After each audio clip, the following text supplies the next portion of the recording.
What is up, guys? Welcome back to the channel. I'm sorry I haven't been posting lately. I've been really busy with school, midterms, stuff like that. You guys know life stuff.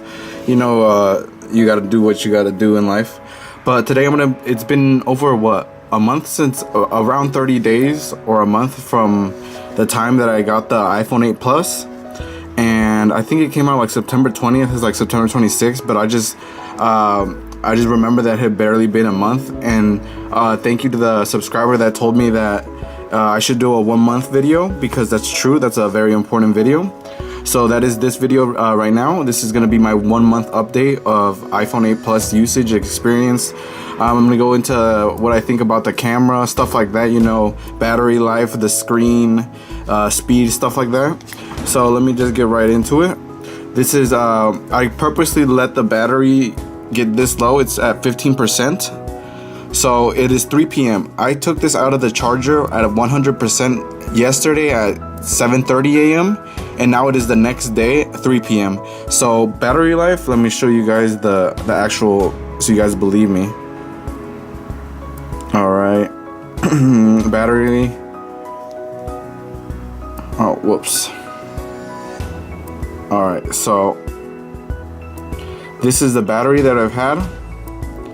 8 hours usage and 31 hours and 20 minutes standby time, and I still have 15%.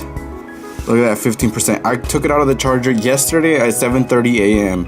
and I used it all yesterday, and it's 3 p.m. today, and it's barely starting to hit the 0 mark, which is really impressive to me. That is something that my G6 barely could do, my OnePlus 5 barely could do, and this phone could these other phones, the OnePlus 5 and the G6, could probably get me around comfortably 1 day, but this is a day and a half phone. I think it's because it is optimized better. iOS is just simply optimized better. And let me show you guys the iOS I'm on. I haven't updated. I have this update available, 11.0.3, but I haven't done that one now. I think I'm still on 11, but I don't see the need, because I heard that if you update it, the battery life gets worse. To me, battery life is the most important thing to me. Battery life to me is #1 priority, because if your phone dies, what does it matter if the screen or the processor is the fastest in the world? If your phone dies, what? You might as well use it as a brick. So to me, that's very important. So that is my first point right here, the battery life. Second, games. Like you guys, everyone knows iOS has and iPhones generally have the best gaming experience, because they're optimized better, and the chip and the graphics chip and the actual A11, is it A11? I believe it's A11 Bionic chip. That thing is just a serious beast. I think this has 3 gigs of RAM. I'm pretty sure 3 gigs of RAM, but they have optimized the heck out of this chip with everything else. Everything is just connected, so that it works way better than regular old like Android phones that they just put in parts and they work. This is all interconnected. So in terms of gaming, Real Racing 3 runs fine, Modern Combat 5, Asphalt 8, all these popular games. Lately I've been playing a lot of Kingdom Rush. It's a really good game. Crossy Road, you know, all these like not so graphic intensive. These are the most graphic intensive games that I got, but they're all running like super smooth. 0 skip frames, nothing like that. And just to show you guys in terms of the Wi-Fi and the connections, I think I got Comcast. Yeah, I have Comcast, but I don't remember what my download speed, but we'll see right now.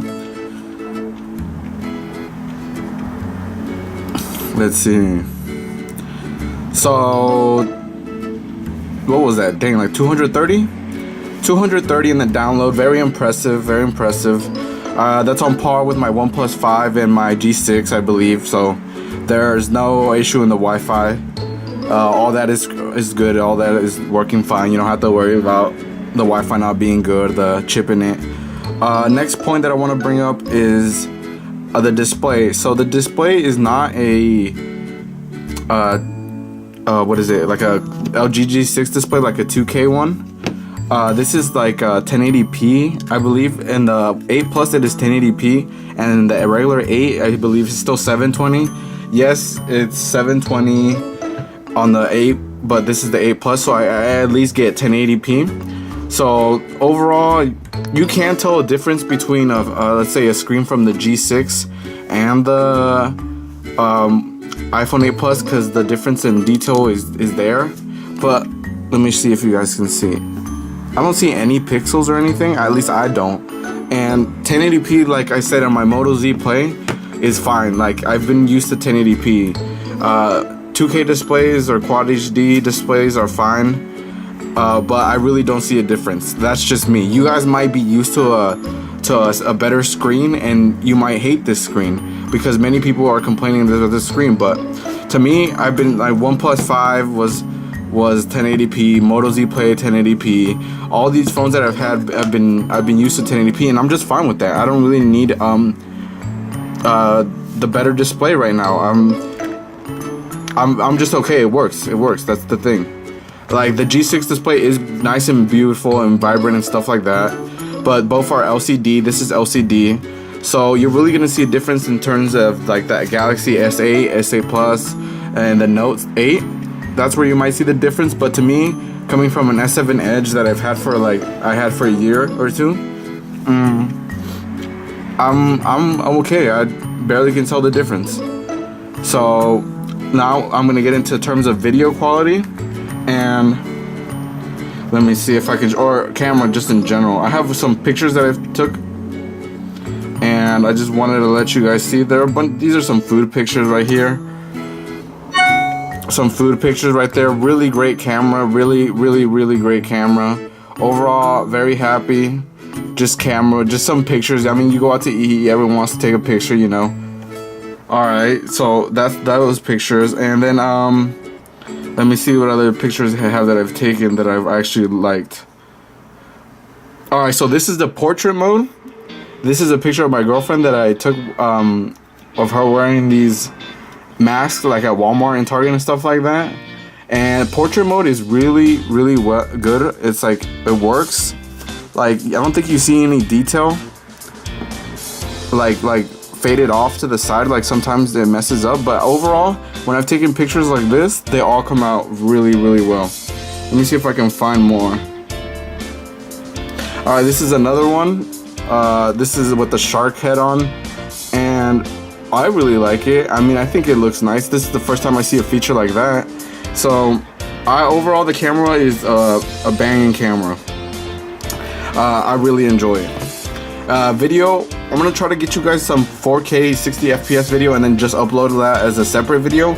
But 4K 60 FPS, that's like really good.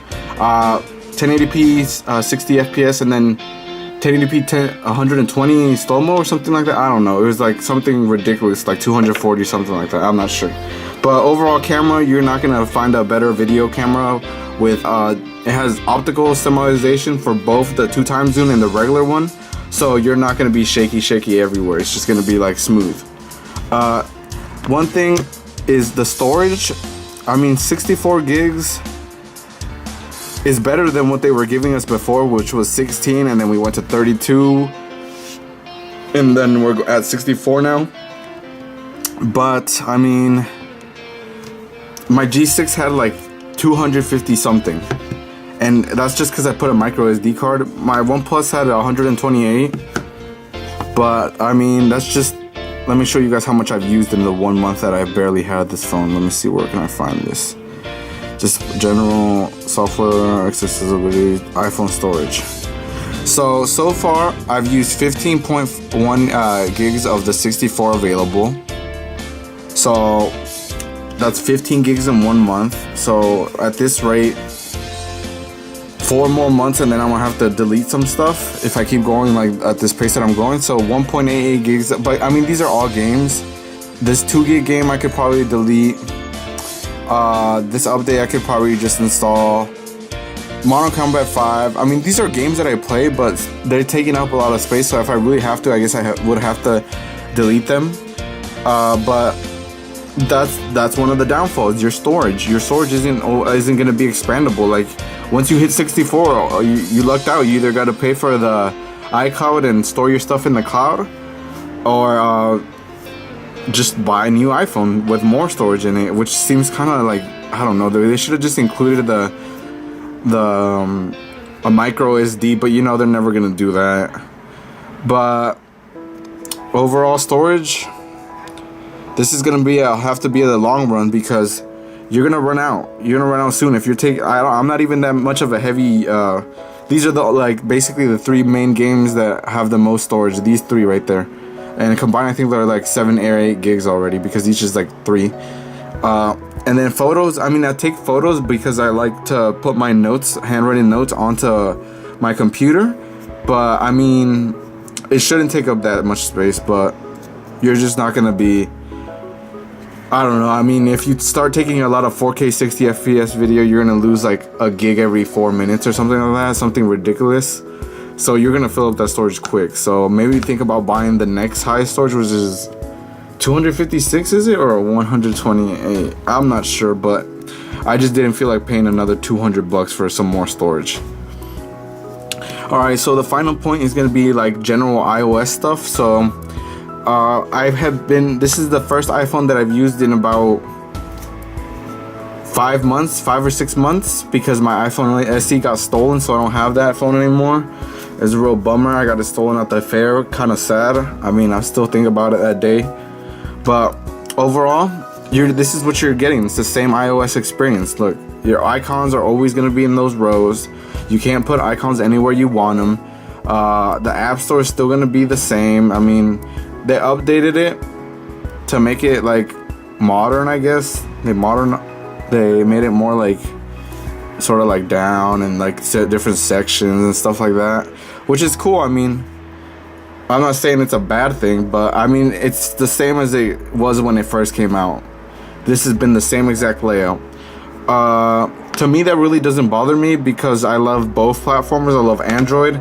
I love iPhones. I mean, it doesn't bother me. Once you find a nice little setup for your thing to have, like, oh, you have your icons set up in a way you like them, well, that's the way they are. And Android, if you want, you can just go ahead and completely change everything, the fonts, the icon packs. There's just way more customization on Android, and for some people, that's what they like. They like customizing the heck out of their phone, and that's okay. I mean, I'm a simple dude. Just like nice wallpaper in the back, icons arranged in a way that I use the most frequently.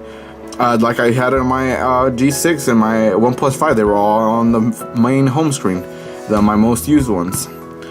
And overall, I'm not saying that the iPhone is like the best phone ever, because I know that it's not. I still don't know which phone is the best ever. I mean, right now we have the Pixel 2. What else? The LG V30. I probably shouldn't have gotten this G6 and waited for the V30. That probably would have been a beast phone. But I mean, I'm happy with it. I'm still using this as my daily driver. It's easier for me because I'm in school right now. I just take some notes, handwritten notes, send them to my Mac, and then there's my notes that I need for school. So it's I don't have to go through Google Photos and then upload them to the Google Drive and then re-download them. It's just the connectivity between everything. It's just a simple thing. It just works. I still love Android. I mean, I use both. I mean, but as for daily driver, it just connects better with my Beats. It connects better with, I don't know. It's just way better experience for me personally. This might be different for you guys. Alright guys, so this has been like a long, sort of like a rant video, I guess. I don't know if I'm really ranting, but I'm just like, this is my 1 month usage experience. Maybe I'll do 2 months or half a year one after. But overall, I'm happy with the phone. I really like the home button. Touch ID works fine. Responsive one time. I mean, if your hands are a little sticky or wet, it won't do it, but that's with all phones. And then you have the water resistance, but I haven't tried that yet, so I may do a video on that later. But that does it for this video. Hope you guys enjoyed it. Comment down below what you guys want to do.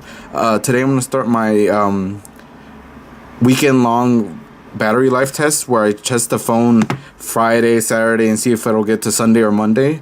And the top supreme champ of that test was the Moto Z Play, which started on 6 p.m.